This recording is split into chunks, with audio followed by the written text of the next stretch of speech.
Graham Hayes, how you going? I'm well, thank you. Well, I'm not well. I haven't been all that well, but I'm better. Mate, we're here to talk about your KB United days. First of all, before that, you came out from England, 1979. 79. You played for a few clubs over there too. Who were they? I mean, I could. How far do you want to go back? Well, Macclesfield. Well, there was Macclesfield Town, another club called Altrincham. But then, as a kid, I played at Bolton Wanderers and Everton. That was in my youth, if you like. Yeah. Just coming out here in 1979 from England, that would have been a massive decision for you. How did it come about? I wasn't getting a regular game at Altrincham, and then got the phone call off Alan Vest, who wanted to come and see me to talk to me about coming out here. And so he painted a nice picture of the game here, etc. And I said yes. I could have, as fate would have it, I've since found out that I could have played in England for an ex-manager of mine at Bury full time, but it didn't happen. I've had so many chances that went by the way, to play over there, but ended up coming here. Was it a bit of a culture shock for you? The bloody heat was. It nearly killed me. I came from the coldest winter ever on record in the UK out of here, and our first game, a friendly, I can't think, was at the International Sports Centre. It was 42 degrees, and I'm running around like a headless chuck, like it's 4 degrees. That's what I'm used to. You had a curly mob of red hair with white skin. A curly mop of red hair, and just after half time, Vesty dragged me off because I could hardly walk. You'd be the first player in history to come off with sunstroke. That's right. Well, you check me out. Just when you first came to Newcastle, what was your first thoughts of the place? Of Newcastle? Yeah. Well, it was so different to what I'd been used to. It was just so different. Open spaces. Did you, at that early stage, did you think that you'd be in Australia for that long? That you would stay here for that long? Well, no, the plan was I would serve my contract out, and then probably go back home. Didn't turn out that way. Ended up getting married first time to a local girl, and then when Alan Vest left, under somewhat of a cloud, and he went to Adelaide, I beg your pardon, and he rang me and asked me if I wanted to come. Newcastle were going through a big change at the time with Rosebuds happening, and but KB had died a death. Yeah. So really, there wasn't much of a future, I didn't think. Yeah. What was his name? Ken Kaiser. Kenny Kaiser. Yeah. Ken took over the manager's role, but they were out the league, weren't they? That's right. Yeah. So I wanted to be in the shop window. For that to happen, I had to go and play in Adelaide with Alan. Let's just talk about the KB United days. Yeah. I mean, that was a real great time in the club's history, wasn't it? 1979, big crowds. You're playing in front of nearly 20,000 each week. It was phenomenal, really. I think the game was promoted extremely well by the people who did that for KB. All sorts of reasons. They organised events at schools. Those sorts of things, and then which I'm sure you're going to talk about, which is the Cairns Bakery affair. Yeah. But it was promoted extremely well, to the point where we were getting, on average, I think, crowds of 10,000 at home games, and we actually we had one game which was against Olympic over Easter, I think it was, which had 18,500 people there, and that record lasted all the way until Newcastle Jets played in the grand final, or the game before the grand final, and it was the first time that was beaten, but it took years. You're talking about promotions. Tell us about you when you first came out. Newcastle KB United had some playing cards where you had to get them from the end of a loaf of bread. Bowden, Drinkwater, Senkowski, some of the big names in the Newcastle United side. You can collect the whole team now with Cairns United swap cards, 24 in all. There's a Cairns United swap card in every loaf of Cairns poly-wrapped sliced bread. Here comes United in wholesome Cairns sandwich slices. Ask for Cairns poly-wrapped sliced bread at your store or supermarket. And kids, you better be Dad to the new loaf. He may want those Newcastle United swap cards himself. Cairns Newcastle bread. You played a part in that, not just you, David Jones as well, and Jonah and Jimmy Preston. Yeah, tell us about that. The three of us. I don't know who it was who came up with this concept or the idea. Paul Trisley was involved as well. Dick Puxley was a guy who was also on the board, and they came up with this idea that we come up with these cards, which I'm sure you've got, or you may have or may not, and they needed to be put in a slice of bread. So Jimmy, myself and Jonah, we weren't working per se. Well, basically, as football was what it was all about. So we were designated to help out. Oh yeah, what did that entail? That helped going to the bakery at 10 o'clock at night, and then for 4, 5, 6 hours, putting these the loaf had come down, right, and it needed to go through the slicer. As soon as it was through the slicer, we had to put a card on the end of the loaf that had been cut, and then it was bagged and off, right? Okay. So it can be a bit boring and monotonous, but there were so many players in the squad, and we played a bit of a game, Jimmy and Jonah and myself. We held back we held back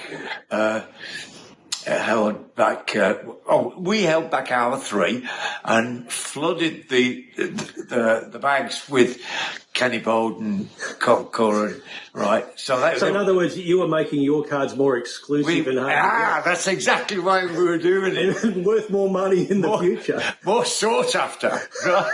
Okay. So we did that. It was very tiring, I've got to admit, still playing as well and training, whatnot, blah, blah, blah. Getting towards the end, what we did is we were putting three cards in instead of one, and putting three in just to get rid of them because we probably had enough.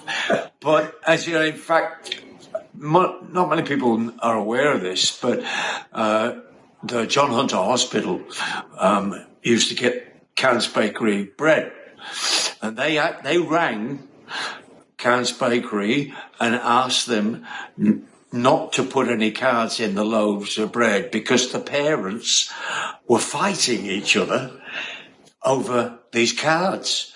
Now that's got to be a success, hasn't it? They couldn't afford to have people there in the hospital fighting to get, there's Joe Zinkowski, But those cards, the full collection, they're about $900 to $1,000 to get a full set now. So you guys could have, if you played your cards right. It took off. It really, really took off.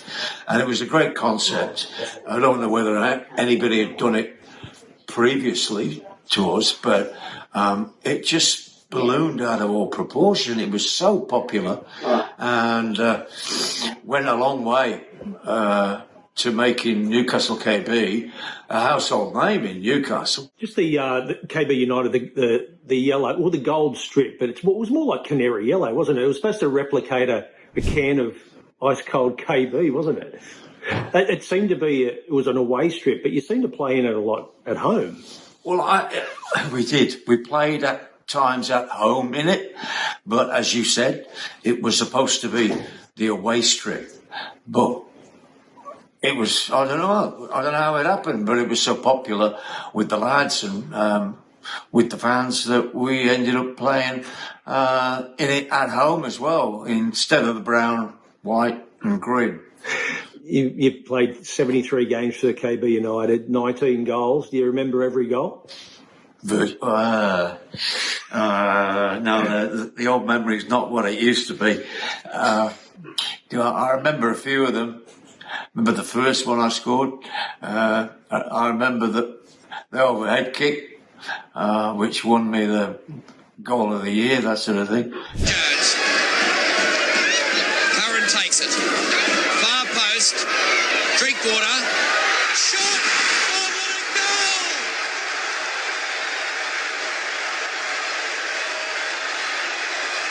What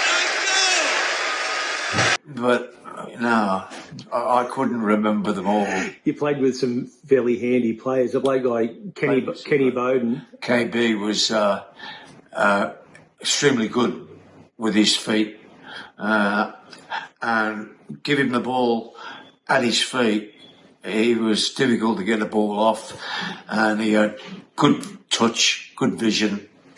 Did you make it? Do you think you made him look good? Sorry? Did you make him look good? Oh, well, I gave him enough ammunition to make him feel good. Yeah. But he was only with KB for a year, I think, before Sydney City. moving to Sydney City. Mm. Yeah. So, but that first year in 1979, he scored some great goals. Yeah. Just yourself, when you scored some goals, you used to love to celebrate, didn't you? Oh, I think every player does. I don't think there's anybody who doesn't, really. No. Yeah. Yeah. I mean, I look back at the old days and wish I could do it now. You were, like I mentioned before, you had, big mop of curly red hair. Did you cop a little bit of sledging out there? Did I cop any stick? I caught stick up. Went Ronald McDonald. Oh, yeah. Oh, of course. They're always asking me for a cheeseburger. And they're like, shut up, Pacey, get us a cheeseburger. I'm okay. Yeah, it was great. Just with the grounds as well, coming from England to Australia, a lot harder. Was that a hard adjustment as well? Well, they're not like the carpets they play on now in the Premier League. In the early years, they weren't looked after as well as they should have been, and the Newcastle International Sports Centre was a good surface, but where we travelled interstate. I'll give you an example. Sydney Olympic had played at one particular place in Sydney. I can't remember the name of it, but there was a cricket pitch in the middle of it. And I remember running across the park, and it had rained, and I had studs on about that big. And as soon as I hit the cricket pitch, I was like, that was like Torval and Dean, It was, and I fell, and it was a bloody cricket pitch in the middle of a park. You wouldn't get that now. Can you imagine United playing on a cricket pitch? No, I don't think so. Just after you left KB United, you went to West Adelaide, and then you went to Preston, and you finished it off with Melbourne, Croatia. Yeah. You loved your time in the NSL, didn't you? Melbourne, Croatia was the last club I played for.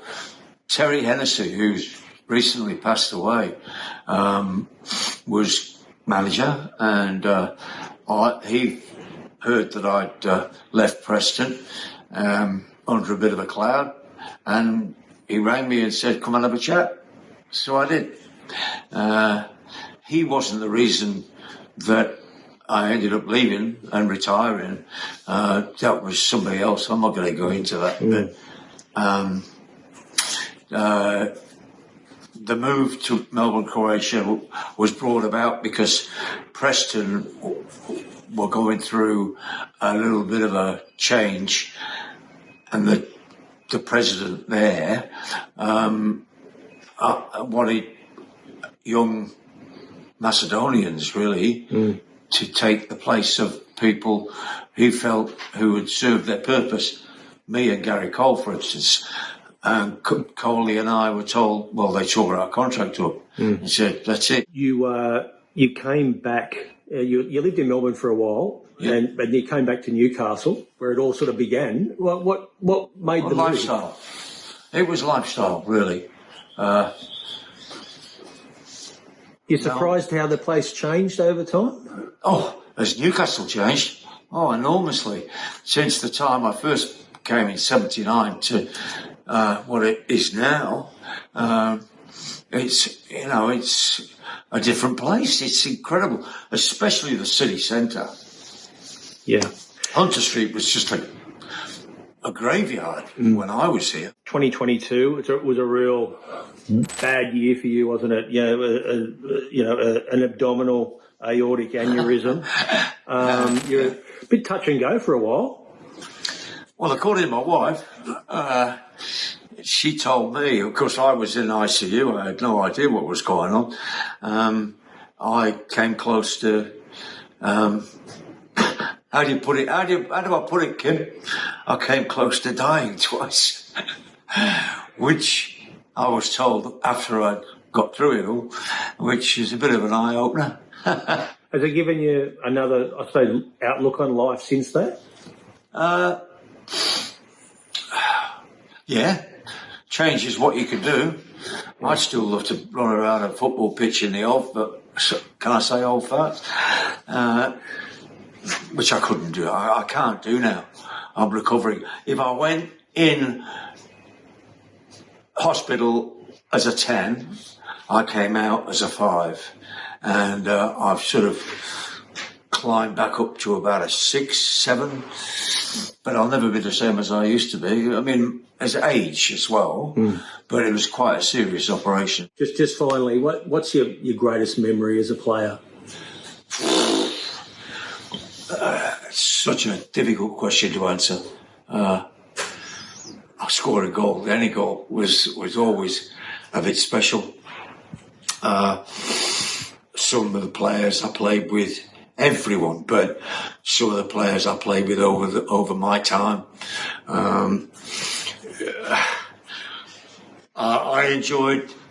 I played 246 National League games and probably enjoyed 245. There's got to be one I didn't enjoy, but I can't pick it at the moment. That's the one you missed the sitter. That's the one I missed the sitter. I missed a few of them.